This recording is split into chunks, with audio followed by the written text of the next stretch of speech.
Hai teman-teman, mari kita belajar teori komunikasi lintas budaya dan agama. Keberagaman adalah salah satu kekuatan terbesar Indonesia. Dengan berbagai agama, adat istiadat, dan tradisi bangsa ini menunjukkan bahwa perbedaan dapat menjadi sumber harmoni. Konsep Bhinneka Tunggal Ika menjadi landasan dalam menjaga persatuan di tengah keberagaman. Di dunia yang beragam ini, perbedaan agama bukanlah penghalang untuk bersatu. Kita semua memiliki tujuan yang sama, hidup dalam kedamaian, saling menghormati. Setiap agama mengajarkan nilai-nilai kebaikan, cinta, dan toleransi.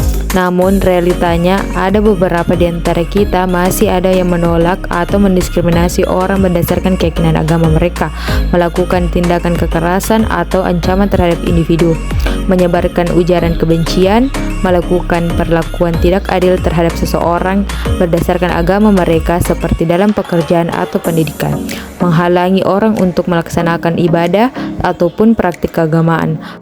Mereka merasa bahwa keyakinan kita adalah yang paling benar. Bahkan kita sering menyalahkan keyakinan orang lain, membuat kita yang harusnya bisa bersatu malah terpecah belah. Oleh karena itu, komunikasi lintas budaya dan agama penting untuk dipelajari agar kita dapat memahami dan berinteraksi dengan orang-orang dari latar belakang yang berbeda. Nah, apa sih itu komunikasi lintas budaya dan agama? Mari kita simak penjelasannya. Komunikasi lintas budaya atau intercultural communication adalah proses pertukaran pikiran dan makna antar orang-orang yang berbeda budaya. Sedangkan komunikasi lintas agama atau interreligious communication adalah proses interaksi dan pertukaran pesan antar individu atau kelompok yang memiliki latar belakang agama yang berbeda. Nah, sudah tahu kan apa yang dimaksud dengan komunikasi lintas agama dan budaya? Selanjutnya, mari kita simak apa saja teori komunikasi lintas budaya dan agama. Ada beberapa teori komunikasi lintas budaya, yang mana diantaranya pertama, teori akomodasi komunikasi. Dan yang kedua, teori pengurangan ketidakpastian.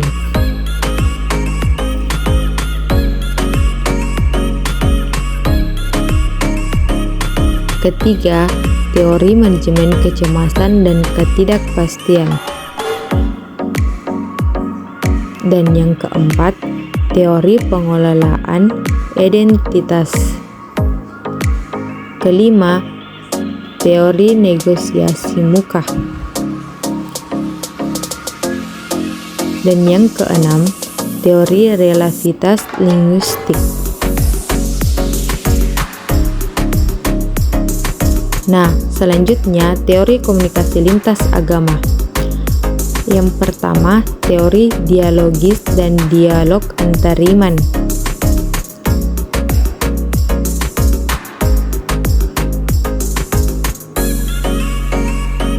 Dan yang kedua adalah teori komunikasi kontekstual dalam konteks agama.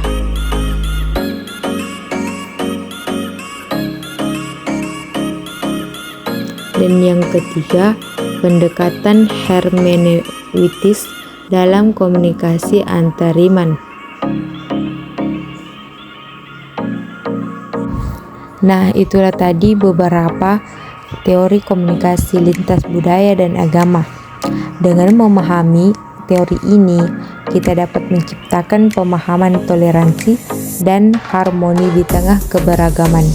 Dengan teori ini, kita dapat mengatasi kesalahpahaman, mengurangi konflik, dan membangun hubungan yang saling menghormati antara individu atau kelompok dari latar belakang budaya dan agama yang berbeda. Hal ini juga relevan dalam era globalisasi, di mana interaksi lintas budaya semakin sering terjadi.